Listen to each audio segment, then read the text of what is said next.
Uma das maiores mentiras que os bancos nos contam é que o nosso dinheiro cresce nas nossas contas bancárias. A verdade é que, embora o dinheiro aumente em quantidade devido aos juros, ele não aumenta em valor real, especialmente com a inflação aumentando e os juros bancários ficando para trás. Guardar dinheiro no banco é como abrir um buraco na sua carteira. Neste vídeo, Robert Kiyosaki, empresário e bilionário, dará dicas de 6 ativos que podem impedir essa erosão da riqueza e ajudá-lo a criar riqueza intergeracional. Ouro, prata e platina. Uma das principais razões pelas quais o dinheiro é considerado valioso é porque é usado para armazenar valor para o futuro. No entanto, os governos atualmente imprimem cada vez mais dinheiro para financiar seus déficits, o que significa que você nunca sabe quando aquele pedaço de papel que chama de dólar se tornará inútil. É por isso que os consultores financeiros recomendam investir em algo valioso que seja escasso e não possa ser facilmente replicado. Essa é a principal razão pela qual os ricos reservam uma parte de seu portfólio para metais preciosos, como ouro, prata e platina, que tendem a aumentar de valor quando a inflação está em alta. Já imaginou desvendar os segredos das maiores mentes do mundo sem nenhum esforço? Pode parecer incrível, mas agora é uma realidade. Com o nosso kit de 100 livros resumidos, que inclui audiobooks e PDFs das partes mais valiosas, o aprendizado se tornou mais acessível do que nunca. Não perca essa oportunidade. Garanta o seu kit clicando no primeiro link da descrição. Antes dos anos 1950, uma onça de ouro podia ser adquirida por $400. Em 2023, a mesma onça é avaliada em mais de $2.000. De acordo com as análises de ouro da Prime XBT, espera-se que esse valor chegue a $10.000 em 2032. Isso significa que em cerca de 10 anos, seus investimentos em ouro poderão valer 5 vezes mais do que valem atualmente. Portanto, enquanto o dinheiro está perdendo valor, o ouro continua a se valorizar. Além disso, outros metais preciosos também são melhores opções do que guardar dinheiro no banco. Se você está se perguntando como ganhar exposição ao ouro em seu portfólio, sem comprar o metal físico, pode investir em ETFs de ouro. Os ETFs de ouro são veículos de investimento altamente líquidos que oferecem retornos com base nos movimentos de preço do ouro, sem a necessidade de possuir o metal físico. Além da escassez, outra razão pela qual os metais preciosos são considerados valiosos é o seu valor de utilidade natural, o que os torna indispensáveis para várias aplicações industriais. Por exemplo, o ouro é usado na fabricação de eletrônicos, equipamentos médicos e reatores nucleares, entre outros. Da mesma forma, metais como cobalto, níquel e cobre têm uma alta demanda na indústria devido às suas propriedades naturais, que não podem ser facilmente substituídas por outros materiais. Para dar um exemplo mais claro, desde 2020, a demanda por cobalto tem aumentado consideravelmente, principalmente devido ao seu uso essencial na fabricação de baterias para veículos elétricos. Consequentemente, os preços do cobalto subiram de $20.000 por tonelada em 2012 para $40.000 em 2022, um aumento de 100% em apenas 10 anos. Portanto, ter exposição a metais raros como esses pode significativamente valorizar seu portfólio em momentos de alta demanda. No entanto, nem todos podem investir grandes quantias de dinheiro para adquirir metais preciosos, nem têm a capacidade de armazená-los fisicamente ou encontrar compradores confiáveis. Portanto, investir em empresas de mineração, como a Rio Tinto, ou em fundos mútuos focados na mineração, ou até mesmo em derivativos como futuros e opções, são todas excelentes maneiras de obter essa exposição. Moedas de refúgio. No mundo atual de moedas fiduciárias, onde nenhuma moeda é lastreada em ouro, a estabilidade geopolítica desempenha um papel crucial ao investir o seu dinheiro. É por isso que os ricos costumam guardar seu dinheiro em contas suíças. A Suíça, que possui um dos sistemas econômicos mais fortes do mundo, oferece um ambiente geopolítico mais estável. Portanto, o franco suíço é considerado um ativo seguro em tempos de turbulência e instabilidade. Vimos isso ocorrer em diversas ocasiões. Por exemplo, durante a crise da dívida na zona do euro em 2009 e na crise financeira global em 2008, grandes fundos transferiram seus ativos para a Suíça para evitar a perda de valor devido à desvalorização da moeda. Além disso, o franco suíço é uma alternativa valiosa ao dólar americano para o comércio internacional. Por exemplo, durante a crise entre Ucrânia e Rússia, quando os EUA impuseram sanções ao setor energético russo, a Rússia conduziu suas transações em francos suíços. Esses eventos afetaram a demanda pelo franco suíço, levando a uma significativa valorização da moeda em relação a todas as outras moedas. Em 2023, um franco suíço era cotado a $1,1074, o que levou os detentores de francos suíços a multiplicar sua riqueza da noite para o dia. Portanto, moedas de alto valor, como o franco suíço, a libra esterlina britânica e o yuan chinês, são excelentes ativos. No entanto, como nem todos podem abrir contas bancárias suíças, existem ETFs de moedas e corretores de Forex. Você já parou para pensar muito sobre o dólar? Essa moeda, na verdade, é um título legal para todas as dívidas públicas e privadas. Já se perguntou o que isso significa? Desde 1971, quando o presidente Nixon aboliu o padrão ouro, o dólar tornou-se o título legal, conforme a lei dos EUA. Isso o tornou valioso como meio de troca, e começamos a considerá-lo como uma forma de pagamento comum por bens e serviços. Embora nenhuma moeda fiduciária no mundo seja lastreada em ouro ou em qualquer outro ativo físico, elas ainda são consideradas válidas devido à confiança e ao crédito do governo. Em termos simples, o valor do seu dinheiro é tão estável quanto o governo que o emite. É por isso que investir em títulos soberanos é uma forma legítima de preservar valor. Os governos de todas as nações são os últimos a falir. Se um governo entra em colapso, toda a nação entra em colapso e nenhum governo forte permitirá isso. Portanto, uma das maneiras mais seguras de investir em títulos soberanos é por meio de títulos do governo ou GSECs. No entanto, apenas GSECs de governos estáveis com classificações de crédito de investimento são recomendados. Lembrem-se da crise de dívida soberana na Grécia em 2009. O Fundo Monetário Internacional, FMI, o Eurogrupo e o Banco Central Europeu, BCE, tiveram que renegociar as dívidas do país várias vezes. Portanto, a solidez global de um governo deve sempre ser considerada ao investir em GSECs. Nos Estados Unidos, você pode investir em T-bills, notas e bonds para obter exposição a títulos soberanos. Eles oferecem retornos melhores do que manter dinheiro no banco. Além disso, esses títulos são respaldados pela solidez econômica do governo dos EUA no cenário global. Investidores menores podem comprar títulos GSEC diretamente do governo por meio do portal de compra direta de GSS ou no mercado secundário. Ações de valor e fundos de investimento. Certamente, os investimentos em GSS oferecem um retorno melhor do que manter dinheiro parado. No entanto, devido ao baixo risco, eles também proporcionam retornos menores do que os investimentos em ações. E embora o baixo risco seja um critério importante para investidores com aversão a riscos, a maioria dos investidores busca retornos mais elevados. Além disso, nem todas as ações são igualmente arriscadas. De fato, o mercado de investimentos é dividido em dois tipos de ações: ações de valor e ações de crescimento. Ações de crescimento, como as do setor de tecnologia, são mais arriscadas devido às ideias e tecnologias inovadoras que têm um alto potencial de fracasso. No entanto, as ações de valor, como as de empresas ligadas a metais industriais, são menos arriscadas devido à demanda estabelecida para seus produtos no futuro previsível. Portanto, as ações de valor com fundamentos sólidos não apenas oferecem apreciação de preço estável, mas também proporcionam dividendos regulares. No entanto, analisar os fundamentos de cada ação de valor pode ser demorado e arriscado para investidores médios.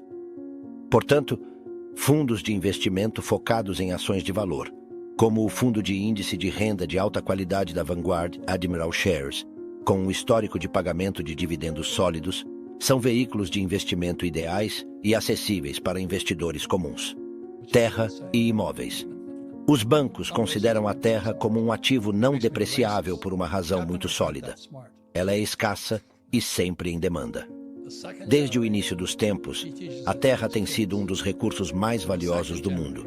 Por exemplo, precisamos de terra para construir casas, escolas, fábricas, para a agricultura e para espaços comerciais, entre outros usos. Com o crescimento da população humana, a demanda por terra só tende a aumentar. Portanto, as casas residenciais, espaços de trabalho e propriedades comerciais construídas em terrenos também sempre estão em demanda. Assim, tanto a terra quanto o mercado imobiliário se comportam como excelentes proteções contra a inflação em sua carteira de investimentos. Para ilustrar com alguns números, de acordo com um estudo da Bloomberg, os preços das casas triplicaram entre 1992 e 2020, apesar de uma grande queda durante a crise imobiliária de 2008. Portanto, ter exposição ao mercado imobiliário é sempre uma boa estratégia quando o dólar começa a perder valor. No entanto, a maioria dos investidores de menor porte geralmente considera investir em imóveis muito tarde em suas vidas, já que costumam associar propriedades imobiliárias apenas à casa em que moram.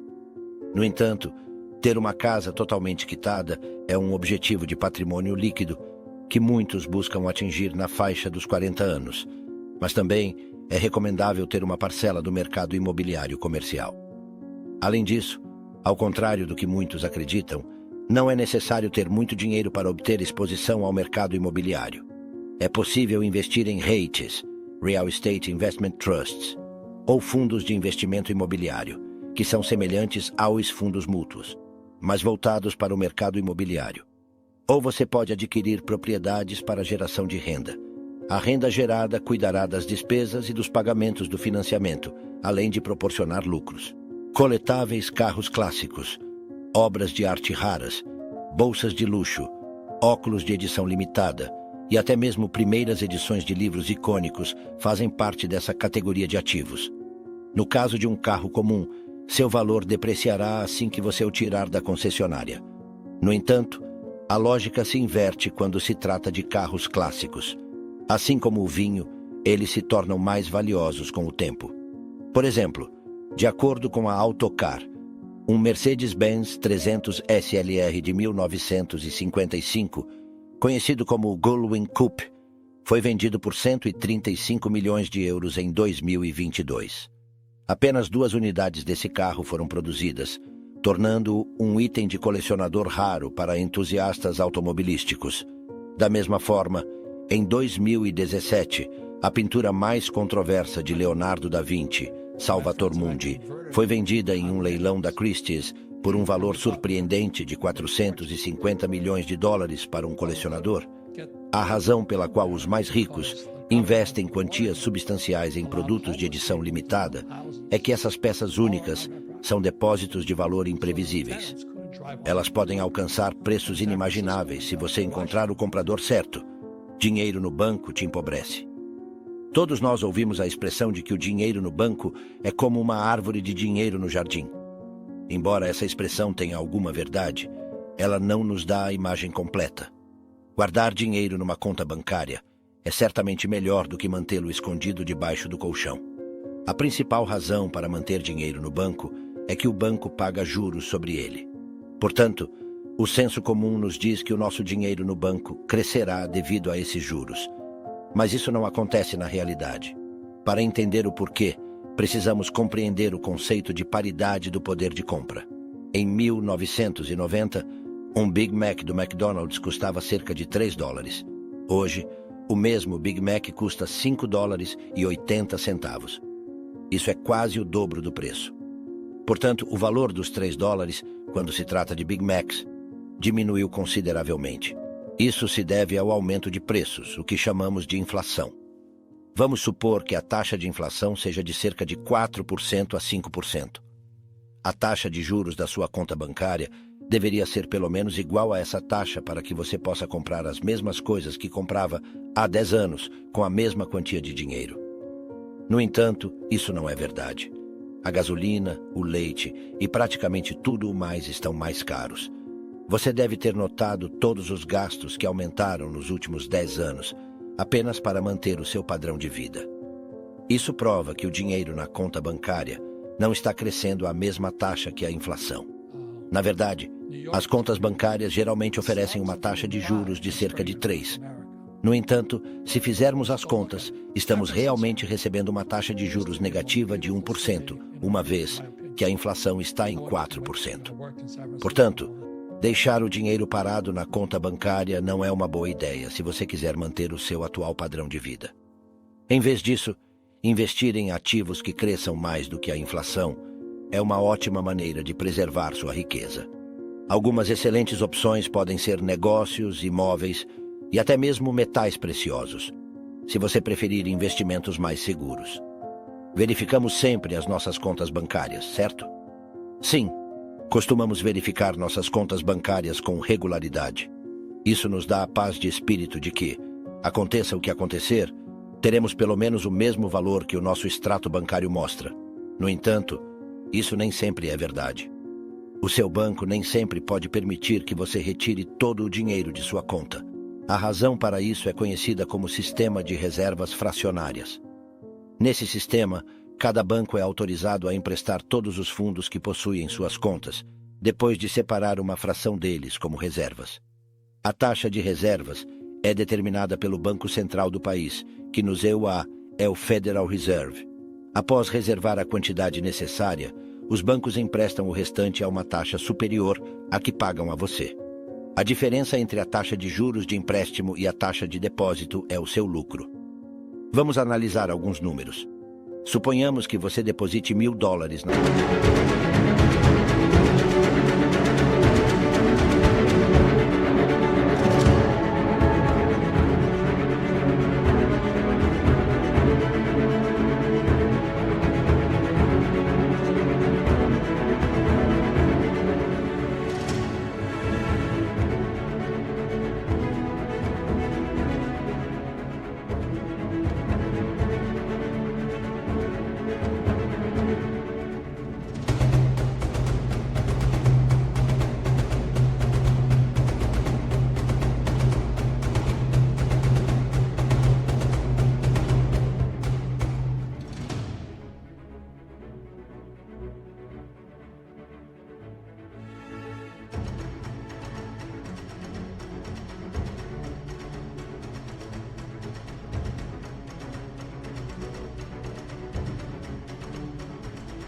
sua conta. A taxa de reservas é de 10%. Isso significa que o banco pode emprestar 90% dos seus $1.000 para mutuários. Mas a história não termina aqui. Quando o seu banco empresta a alguém $900, essa quantia é depositada na conta do banco do mutuário. Esse segundo banco, por sua vez, reserva 10% e empresta 90% a outra pessoa, que recebe $810, e esse ciclo continua. Você já se perguntou quanto dinheiro é criado a partir dos seus $1.000 quando a taxa de reservas é de 10%? A resposta está na matemática da progressão geométrica infinita. Em termos simples, o montante total de dinheiro gerado a partir dos seus $1.000 é igual a $1.000 dividido por 0,10, ou seja, $10.000. Sim, esse dinheiro é criado praticamente a partir do nada. Você pode estar se perguntando por que os bancos podem fazer isso. A resposta é simples. Os bancos operam com a premissa de que nem todos os depositantes tentarão retirar todo o seu dinheiro ao mesmo tempo. Devido a essa premissa bastante básica, mas verdadeira, os bancos conseguem manter a sua liquidez sem entrar em colapso. Eles ainda permitem que os depositantes retirem o dinheiro e, ao mesmo tempo, geram lucros com isso. No entanto, você pode imaginar o que aconteceria se todos os depositantes tentassem retirar todo o seu dinheiro ao mesmo tempo? A economia mundial pode entrar em colapso devido à falência de bancos. Um exemplo real disso foi a crise financeira de 2008, quando os depositantes entraram em pânico e correram para sacar seu dinheiro. Devido a um grande número de solicitações de saque, cerca de 25 bancos faliram nos Estados Unidos em 2008. O mesmo ocorreu recentemente em 2023, quando os depositantes de bancos de renome realizaram saques maciços de $10 bilhões. Essa retirada em massa ocorreu como resultado do súbito colapso do Banco do Vale do Silício, tornando-o o terceiro maior colapso bancário na história dos Estados Unidos. Finalmente, os reguladores tiveram que intervir e colocar o banco sob sua proteção para restaurar a estabilidade financeira e reconquistar a confiança do público na economia. Baixo risco significa baixo retorno. Enquanto a maioria das pessoas de classe média evita correr riscos quando não tem dinheiro,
os ricos investem, mesmo quando têm dinheiro. A razão mais importante pela qual os ricos investem é que quanto mais ricos são, menor é a taxa de imposto que pagam. O retorno do investimento é o que os bancos recebem. Embora isso possa parecer contraintuitivo para as pessoas de classe média, faz muito sentido para os bancos. Os bancos ganham dinheiro com base em dois fatores: retorno e risco. Embora o retorno seja sempre um fator importante para qualquer negócio, incluindo bancos, o risco é ainda mais crucial quando se trata de retorno. Se você é um americano de classe média e já está atolado em dívidas de cartão de crédito, o risco de você não pagar um empréstimo bancário é alto. Para compensar esse risco elevado, os bancos oferecerão uma taxa de juros muito mais alta. Por outro lado, alguém como Mark Zuckerberg pode obter a mesma taxa de juros por um valor muito menor. Naturalmente, o risco de inadimplência de Zuckerberg é praticamente nulo em comparação com o risco de inadimplência de qualquer americano de classe média. Foi exatamente isso que aconteceu quando Zuckerberg solicitou um empréstimo para comprar uma casa em 2012. Embora a taxa de juros fosse de 2,69%,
Zuckerberg recebeu uma taxa de apenas 1,05%.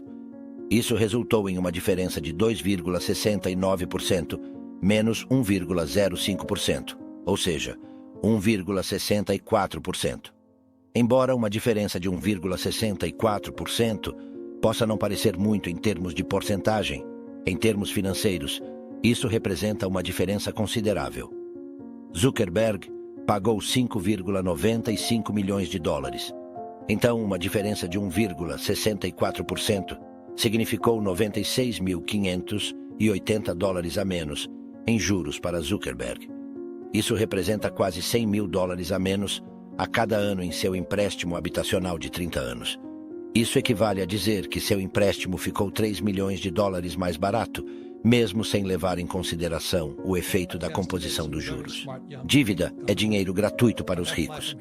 Outra razão pela qual os ricos investem, mesmo quando têm dinheiro suficiente, é porque a dívida oferece outros benefícios. Continuando com a história do empréstimo de Zuckerberg, podemos ver como ele usou a dívida em seu benefício. Como todos sabemos, Zuckerberg, com um patrimônio líquido de 15,7 bilhões naquela época, não precisava realmente do empréstimo, mas ele o fez de qualquer maneira.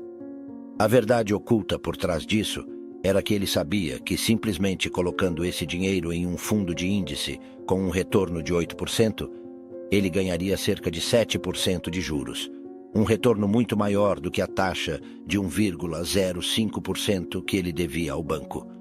Além disso, ao utilizar esse empréstimo para quitar dívidas, Zuckerberg economizou ainda mais dinheiro ao pagar taxas mais baixas. Portanto, se você for tão perspicaz quanto Zuckerberg com relação à sua dívida, pode facilmente transformar sua dívida em dinheiro livre. Para saber mais sobre a alavancagem da dívida, você pode ler o livro de Robert Kiyosaki, Pai Rico, Pai Pobre, ou clicar no primeiro link da descrição e adquirir esse livro e mais 100 do mesmo segmento. Todos audiobooks mais PDF por apenas R$ 29,90. Corra e aproveite, porque não sabemos até quando vamos manter esse valor promocional. Cartões de crédito são uma armadilha para os bancos. Se você acredita que os representantes de bancos estão do seu lado, está muito enganado. Quando os representantes de vendas de bancos tentam vender um cartão de crédito ou qualquer outro produto, eles não levam em consideração os seus melhores interesses. Eles estão apenas preocupados em atingir suas metas mensais. E se eles estiverem sendo excessivamente simpáticos com você, isso deve ser encarado como um grande alerta vermelho. Cartões de crédito são uma grande armadilha para os bancos, mas ao mesmo tempo, também são uma armadilha para você. Existem várias razões para isso. A primeira e mais óbvia é que, assim como qualquer outro produto de dívida, os cartões de crédito têm uma das mais altas taxas de juros possíveis, que podem chegar a 20% em alguns casos. Se você comprar com responsabilidade e pagar sua dívida a tempo, então isso não deve ser um problema. No entanto, poucos titulares de cartões se encaixam nessa categoria. Uma pesquisa realizada pela LendingTree mostrou que, a partir de 2023, os americanos tinham uma montanha de dívidas de cartão de crédito diante deles, totalizando 986 bilhões de dólares. E do total de titulares de cartões de crédito, 65% não pagam o saldo integral a cada mês. O maior problema com os cartões de crédito é que eles podem desvinculá-lo do ato de pagar por suas compras imediatamente. Isso cria uma ilusão de despesas gratuitas. As pessoas começam a gastar sem considerar como vão pagar suas dívidas, e é assim que se inicia a espiral da dívida. O segundo problema, mais sutil, com os cartões de crédito é a taxa de processamento. Isso não se refere à taxa anual cobrada pelo banco. Em vez disso, é uma taxa extra que você paga a cada compra. Os bancos pagam essa taxa aos comerciantes e lojas a cada vez que um cliente faz um pagamento com cartão de crédito. Isso pode chegar a até 15%. Se os comerciantes absorverem esse custo, muitos deles terão prejuízos. Portanto, eles repassam esse custo para os clientes, que acabam pagando a taxa de processamento. E isso se reflete no valor de suas compras. Isso acontece porque a taxa de processamento é paga pelo comerciante e, por sua vez, o mercado repassa esse custo para o cliente. Assim, a taxa de processamento impacta o valor de suas compras. Portanto, é uma escolha pessoal decidir se você deseja continuar usando cartões de crédito ou não. Se você achou este vídeo útil, deixe um like e inscreva-se no canal. Até o próximo vídeo.